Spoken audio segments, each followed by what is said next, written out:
L'éther d'Albert. En 1905, Albert Einstein, dans le cadre de son article sur la relativité, a supprimé l'éther, le médium support des ondes électromagnétiques du XIXe siècle qui était supposé immobile.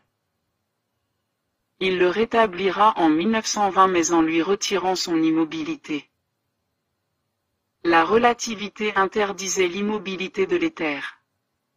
Il déclara son mouvement indéterminé. Indéterminé? Einstein manquait de recul par rapport à sa propre théorie de la relativité générale. En avant. Le support des ondes électromagnétiques.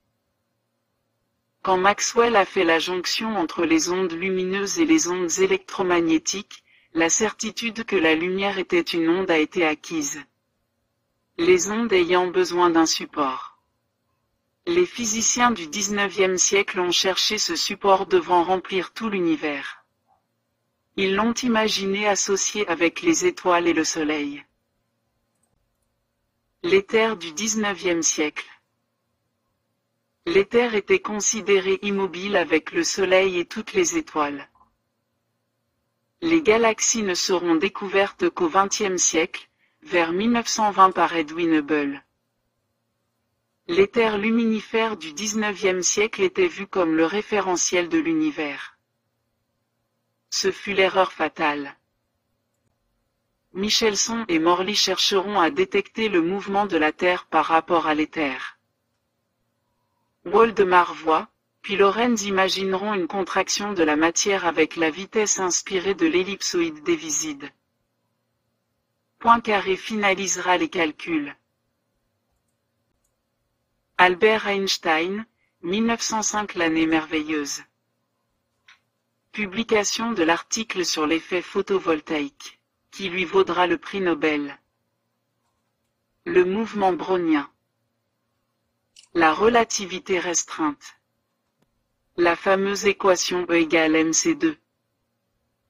Et l'année suivante, il publie sa thèse sur les dimensions moléculaires qui permettra de calculer la constante d'Avogadro. La relativité restreinte. Einstein pose deux postulats. Premier postulat, dans le cas de l'influence d'un aimant sur un conducteur, le phénomène dépend uniquement du mouvement relatif du conducteur et de l'aimant. C'est le principe de relativité appliqué à l'électromagnétisme. Deuxième postulat, la vitesse de la lumière ne dépend pas de la vitesse de l'objet qui la produit, c'est donc une constante universelle, la même dans tous les référentiels quelle que soit leur vitesse. Einstein précise que son premier postulat contredit les équations de Maxwell et que le deuxième contredit le premier. Son honnêteté intellectuelle fait qu'il souligne les problèmes posés. Pas étonnant que cet article ait pu faire scandale et pas les autres. Ici nous indiquons les extraits de l'article de 1905 qui justifient nos explications. Vous pouvez vous reporter au document dont l'adresse est dans la description. Coup de théâtre. En 1916, Einstein se rend compte que l'espace-temps, pour se déformer, a besoin de quelque chose qui puisse transporter les actions de déformation. De plus, les ondes gravitationnelles sans le graviton ont besoin d'un médium pour se propager. Les forces de Newton agissaient instantanément à distance. La courbure de l'espace se déplace elle à la vitesse de la lumière, mais dans le vide, qu'est-ce qui peut la transporter?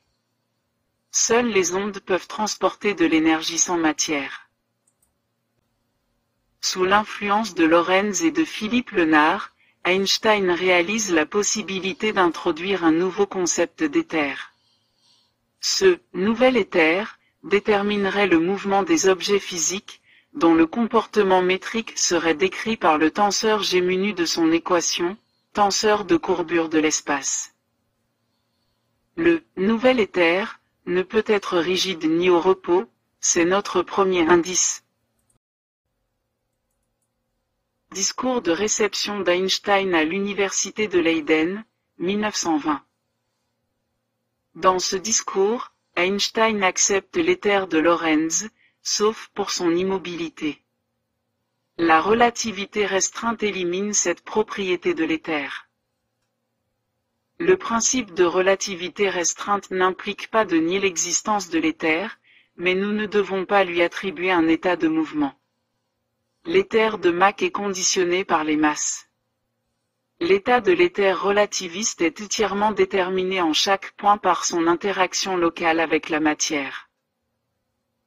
Interaction avec la matière est notre deuxième indice, sachant qu'en matière de gravitation la matière et l'énergie réagissent avec la matière. Rappelez-vous G mu nu. En résumé, nous pouvons dire, d'après la théorie de la relativité générale, que l'espace est doté de propriétés physiques, et donc, que l'éther existe. Un espace sans éther est inconcevable, non seulement la propagation de la lumière y serait impossible, il n'y aurait même aucune possibilité d'existence, de distance spatio-temporelle. Cependant, la notion de mouvement ne doit pas lui être appliquée. Nouvelle hypothèse pour l'éther. Supposons que l'éther, masse, énergie, ou les deux, obéissent aux lois de la gravitation.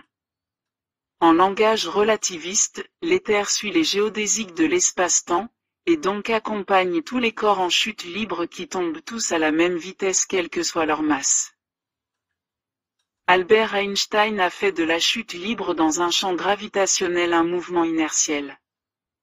L'éther accompagne la Terre comme les planètes, étoiles ou galaxies. À proximité de la Terre, localement, l'éther est immobile dans le référentiel de la Terre. C'est valable pour tous les corps célestes. Serait ceci facile et aussi simple? L'éther d'Einstein est en chute libre avec tous les corps célestes de l'univers, et pas de frottement.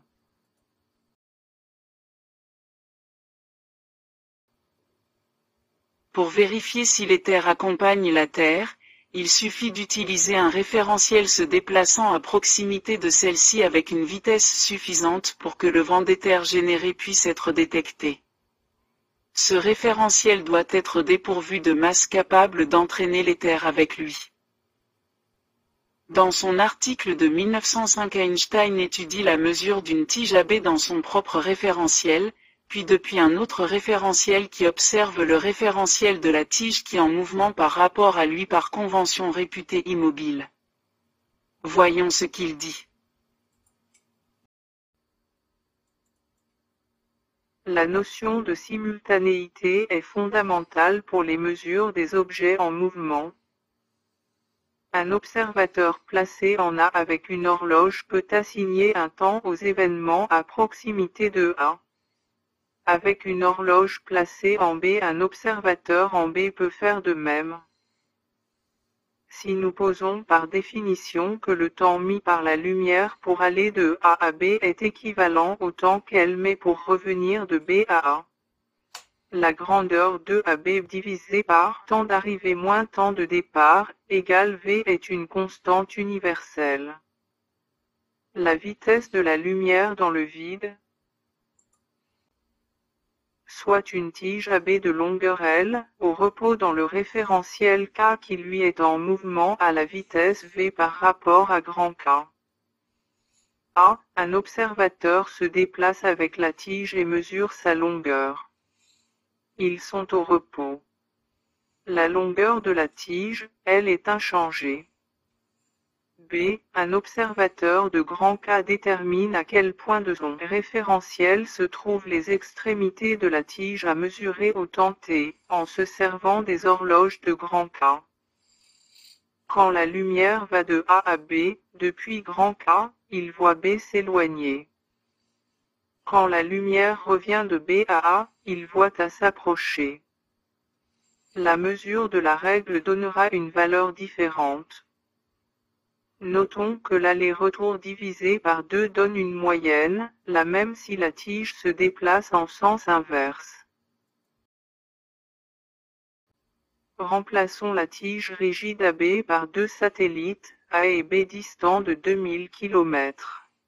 tournant dans le plan de l'écliptique.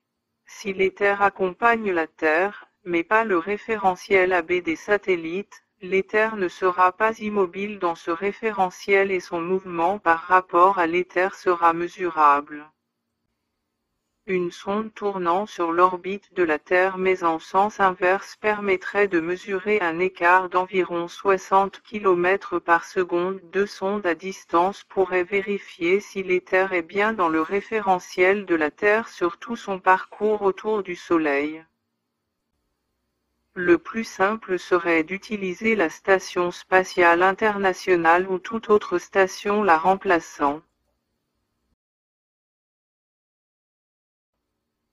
Est-il permis de réfléchir à quoi pourrait ressembler le médium support des ondes électromagnétiques et gravitationnelles? Si nous raisonnons par rapport au son qui se propage dans différents matériaux, nous savons que ce sont les molécules de ces matériaux qui s'entrechoquent en vibrant et que ces chocs propagent l'énergie de l'onde de proche en proche jusqu'à rebondir ou s'écraser sur un obstacle. On peut situer le rapport de taille à partir du nombre d'Avogadro. Le nombre d'atomes de carbone dans 12 grammes de carbone 12 est de 6,022 10 puissance 23, soit des atomes 10 puissance moins 23 plus petits. Par rapport à ces atomes, les corpuscules vibrants du médium support des ondes électromagnétiques pourraient se situer à 10 puissance à 35. 10 puissance à 35, c'est l'ordre de grandeur du quantum d'action de Max Planck.